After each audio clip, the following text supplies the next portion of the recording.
Hello, everyone. Happy Earth Month and Happy Earth Day. Today, we're chatting with Moonstar, who is a community organizer, activist, fashion model, and teacher who works with the youth to help them organize environmental projects. She is such an inspiration, and I'm glad to talk to her about our experience during Unity's mid-year conference. We also talk about how to deal with climate anxiety, her grandfather's eagle feather, and what we can do to help heal our planet, and much more. And if you enjoyed this episode, leave us a rating on Apple Podcasts and share this podcast with a friend, as this is how we spread our environmental message of healing the planet. Thank you. Aguje. All right, Moonstar, I'm so happy that you're here on the podcast.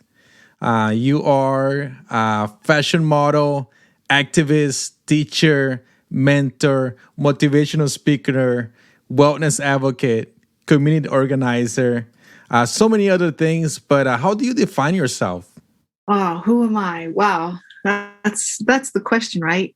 Well, I'm a spiritual being having a human experience. That's who I am. Yeah, for sure. I am so excited to be talking to you. We just came back from Unity Conference and yeah, yeah, I remember you were on stage and you were doing that, just getting the crowd, really pump up for the day. And it's such a magical thing, Unity. And can you share a little about the time that we had in Phoenix? Yes, yes. So Frank and I attended the 2022 Unity Midyear Conference, and Midyear was hosted in Phoenix, Arizona.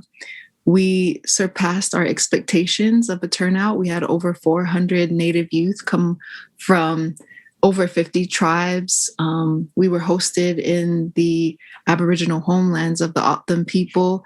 Shout out to the Acoma O'odham, Dona O'odham, the Salt River, Gila River peoples of Phoenix area. So it was nice to connect after 2 years of virtual conferences, which is not, as we know, doesn't have the same sort of impact as being in person. So we had 3 days, 4 days of really intense just workshop. The focus was on the action planning curriculum, and we separated into 4 tracks: the cultural, social justice, wellness, and our track, Frank, was action planning for the environment. And so we shared this Unity curriculum with all the youth to come up with an action plan and then take that action plan into their communities to implement it. We also had a beautiful round dance, which was nice to celebrate life with everyone. A favorite highlight of many youth was the speed workshops. And I think we had over 40 speed workshops this conference. And, they're just 25-minute info sessions. A lot of them are youth led. So that was a highlight as well. I remember the Phoenix Suns charity organization donated over, was it $15,000 to the Unity organization? That was a really nice surprise. And just some phenomenal guest speakers from DeFaro, Res Dogs to Quana Rose, supermodel extraordinaire, just delivering some very heartfelt, powerful messages about, being yourself and pursuing your dreams. And then the Healing Indigenous Lives Initiative, they were doing their work. All the peer leaders, shout out to the peer guides, the executive committee, and the Earth ambassadors, just for doing an incredible job at emceeing and leading the conference and making sure we just did everything in a good way. And shout out to the staff. They're a small but mighty crew that just really organized everything so beautifully. And I'm thankful we had that really nice experience. And for you and I, Frank, to, sit down and have conversations outside of like the professional aspect and just to get to know each other. So that was really nice as well. Yeah, it was amazing. I mean, I know for sure that it really lifted my spirits being there. and just being around youth that are really involved in their community and seeing just that energy, like you said, is being in person. There's no comparison about doing online. As much as online is cool to be able to reach people that are not able to come in person, but while you're there, like you really see almost like the electricity in the air and the gleam on people's eyes, and it's just a phenomenal experience that I had. I know that many other people had, and one of the highlights for me was the workshop that you did for the environment. And I just remember seeing you speaking and just looking to my side, like the youth really engaged with what you were teaching about protecting Mother Earth. And like I said, that was for me was the highlight. Just participate in the workshop you did. Phenomenal job. Can you tell us a little more about like the planning and what the message was of that workshop? Yes. So the goal was to teach this 10-step action planning curriculum that was developed through the United National Indian Tribal Youth Organization. And so we led youth and participants through this curriculum. And so one of the components of the curriculum is identifying the issues. And this is the part, Frank, where you can recall that I became very emotional because it was just, I think, hearing the amount of devastation that continues to happen within our Indigenous communities. It's not only is it frustrating, it's just heartbreaking. And I remember when we were, we had a classroom size group, maybe about over 40 participants in the room. And then we broke everybody into small groups according to their interests, according to the environment. And so some of the issues that came up for within these small groups were, land preservation, the desecration of sacred sites, maybe national parks, state parks not recognizing and acknowledging ancestral borders, beach pollution, water pollution, land, lakes, and river pollution, not enough recycling facilities availability, animal abuse. And just hearing all of this, I became very emotional within the session. And I had a little mini breakdown as a teacher. And I felt in the moment, I felt embarrassed for like crying and breaking down in front of everybody because I was so overcome with emotion and also taken aback by how much our youth really care about these issues and they do want to do something about it.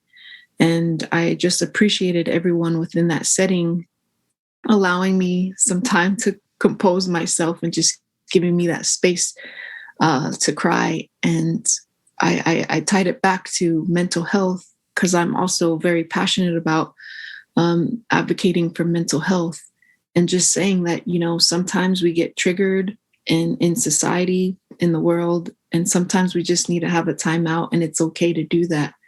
And so I was very thankful for everybody allowing me that time and space to do that within this setting where I'm supposed to be teaching this curriculum that they can implement in their communities. And everyone did walk away with the Unity curriculum, which was, complimentary of registration. And I believe it can also be found on the unityinc.org website.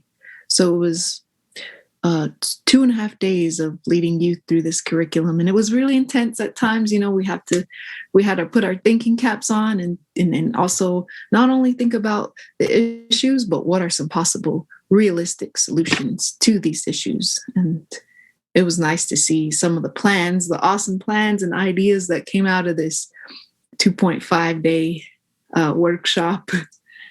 And then on the final day, we had the chosen small group within our tracks present to the larger group on stage. And I think our group did a phenomenal job of, talking about their social media campaign. So, that was really, which included Gabby and Wyatt, So, yes, just leading through this curriculum, it was intense, but this sort of work is necessary. And the youth are just so ready and willing to do this work. Yeah, for sure. I remember, helping facilitate some part of that. And later on, some of the youth coming to me is like, hey, I want to be an Earth Ambassador now.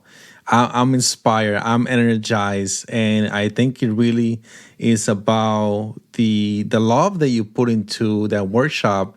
It really felt it. And at the end of it, we took a picture, and I love that picture because you see everybody's smiles is from ear to ear because everybody is so energized about that workshop. So thank you so much for planning or organizing that. I really appreciate it. And when you're talking earlier about feeling overwhelmed, that's something that I always remember. I live here in Orlando, and Post is less than half a mile from me. So after the attack, I was broken down and crying. And I remember a mentor of mine, I was crying. He was trying to console me. And I say, I'm so sorry for crying. He say, you're a human being. You're feeling a human experience. You don't have to be sorry for it. Um, and doing environment work, people always send me stuff. Hey, look at this, and it's like I always like things that are draining and bad. And I'm like, I don't want to see those things. Like I care about like the animals, but don't send me those pictures. Like I don't need to see it. Like send me like happy things. It can be really intense. And for us, like we have a little bit more of a perspective because of our life stuff. But a lot of young people, they don't have perspective. They're living through the climate crisis, right? So it is hard, and then it takes a toll on us to know that things could have been better, and we still need to act. So it can be pretty intense. But overall, like I said, I really enjoy seeing the youth just smiling and being happy and energized and like, you know what? I want to be involved. This is the project I have. And I just felt like we needed more resources to make all those projects a reality because every single youth has such amazing ideas. And this is ideas that they come up on their own, right? This is something that they're observing on their environment, things that they can improve. From like organizing community cleanups to planning on building a recycling center within their community. Just so many amazing ideas. And I also want to thank you too for being the mentor and advisor that you are to the Unity Earth ambassadors and to just see their growth throughout this whole process. And within our workshop, we were able to, highlight the Earth ambassadors and have them share what their goals and their passions were, also their projects, which include like a children's book and there's just so many awesome things to name. And I think the participants of the workshop got inspired just by listening to the Earth ambassadors and their stories and experiences. So thank you for helping to organize that moment as well as, to continue to be there for the Earth ambassadors. Of course, thank you. Thank you so much for your kind words. I mean, it's a pleasure and an honor to help the Earth ambassadors. I feel like I learn more from them than they learn from me. But if they learn something, then it's good. But they really inspire me to continue environment work. And I'm just gonna put a pitch out there. If you ever wanna donate money to an organization, definitely do it to Unity. Your money is gonna go a long way. These projects, these workshops really change lives. And you're really involved with the community. Like, how did it start? Like, did you just wake up one day and like, hey, I want to do community work? Like, how did that came about? Actually, I think it was like the universe opening a door for me, which all of my life experiences have been almost like mystical in that they sort of just appear and happen and present themselves. So when I was in the seventh grade, I worked as an intern for the Department of Education here in the Pueblo of Jemez, working under Kevin Shendo, who is the director of the Department of Education. And that summer, the Native American Youth Empowerment, which is the youth council for our tribe, just so happened to be going to Unity. And they had an open spot for me to go. And I was not involved with NIA, which is the youth group at the time. And so Kevin invites me along as his intern. And I'm like, this coy, shy little 15-year-old. Like, I didn't really know the other youth council members. But I decided to go along anyway. This is in 2002. We go to Palm Springs, California. This is my first ever youth council / Unity experience. And when we get to Unity, it was just like a mind-boggling experience because this was at the national conference. So at the national conference, as opposed to mid-year, nationals draws thousands of Native youth. And so just seeing all of these Native youth from different tribes, it blew my mind. And to know that there were also other Afro-Indigenous youth out there, that even further expanded blew my mind even more. Because I'm also, half Black, half Native. So it was like nice to know that there's other Afro-Indigenous youth out there, other Indigenous youth, period. So I think that was when I first got exposed to like the power of community service and being involved. And then after that, I became really involved with NIA, and we organized community cleanups. We organized our own little mini youth conferences here within our village. We just hit the ground running and tried to do as much as we could through our youth council and the resources that we had. And so ever since that summer, I've been involved with NIA Unity. And with Unity, I served on the executive committee from 2003 to 2009. And I was the first person from my tribe to ever run and do so, and which was really exciting. Also have served on the Unity Board of Trustees. And then I took a little break, and then I came back to the organization as an advisor, mentor, chaperone. And then in 2016, the organization brought me on as one of their lead trainers, which I've been doing ever since. And you've been doing a phenomenal job. I can I really appreciate that. Thanks. attest. I Yeah, I feel can. like I'm still learning. Yeah, I can attest just the love that the youth has for you when they see you and they come and they hug you and they give you a high five, and they're just so inspired by you and your words, because you really bring unique energy that is so welcoming and so much light to the youth, and they really see you as a Moonstar, like your name, you know. Oh, Um, I appreciate that because for a while I really dealt with like a lot of self-doubt and insecurity, being that maybe I wasn't as well educated as XYZ or didn't have certain degrees or this or that, just feeling left less than. But I'm growing into this space in my life where it's like, no, my lived experience is just as valuable as any sort of education out there. And what I have to offer is very unique. And I see that in like everybody. Like, I feel like we all have something to contribute to this planet, to this world.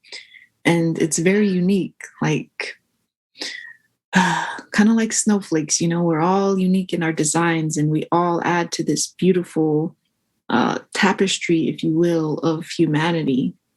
We all got our special lights and colors within us that we add to this beautiful painting of humanity. I know that spirituality is a big part of your life, and you have this eagle feather that you carry along, and you have such a beautiful story about it. I was wondering if you want to share a little bit more about that feather you have. Yes,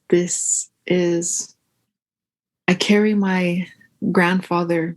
His name was Banshee, which means dear mesa in our language. And Banshee, he was an incredible person. In my eyes, he's He's up there with the Pope, the Chief Joseph, the Sitting Bull.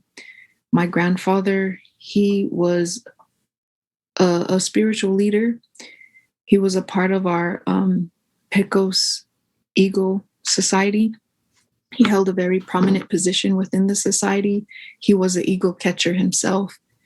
And he was a part of that generation where he was totally self sufficient.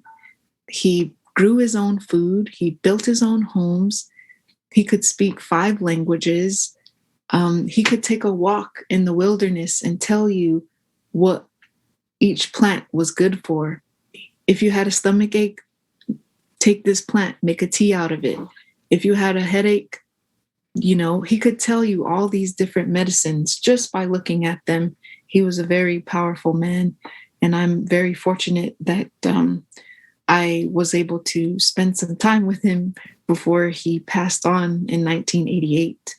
And this feather is from one of the many eagles that he caught with his bare hands. And so I can't reveal all the details of how exactly he did it, but patience was a big part of how he would catch his eagles. And these eagles he would bring home, and they would be a part of the community in like watching over our community and protecting our community. And every single part of the eagle, once it passed on, served a purpose, a ceremonial purpose, a healing purpose, a guiding purpose. And I'm very grateful to have and to carry one of his feathers with me on all my travels. And Native American peoples of the United States are the only citizens within the United States who are allowed to carry eagle feathers with them legally. And so I really honor that, and I carry it with me wherever I go. So I feel like my grandfather is always with me in all my travels, from China, Spain, New Zealand to Mexico. My grandfather has been with me every step of the way. Yes, and it's such a beautiful feather too. Right now we're talking on over Zoom, and I can see the feather, and it's very beautiful. And like you say, only Native American people are able to hold eagle feathers. That's something that is very specific that we have to respect. As much as some of us, there are allies, we respect and we care about our communities. But if we're not indigenous, then we're not able to hold those feathers. So we just have to keep that in mind for people out there. So if you see an eagle feather, respect it, please. Thank you. Yes.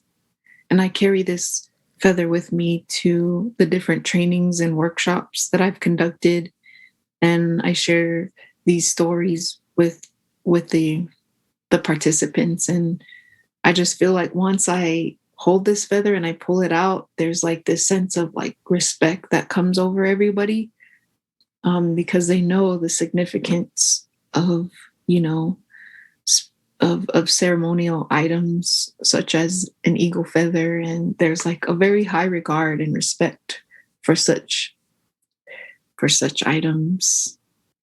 Yeah, it definitely draws the attention of the people. And I'm enjoying talking to you so much. Like we should have our own show, right?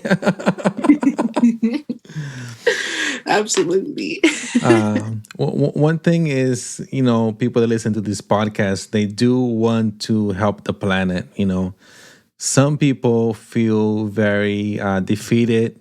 They feel the climate anxiety, or they don't know even where to start. What words of advice do you have for them?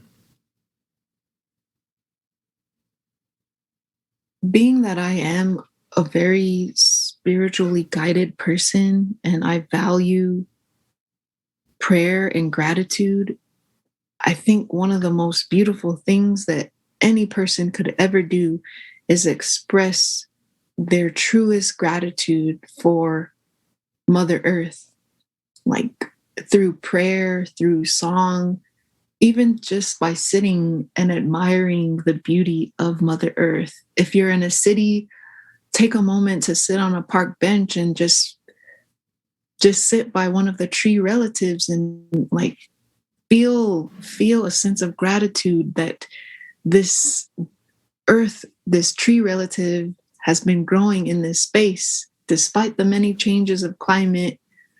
Or if you have houseplants, talk to them, because I feel like we've as a humanity, we've become so disconnected in that we don't even recognize trees and rocks and sand and water as like living beings. And so I really value um, those things as like living beings, and I express gratitude towards it.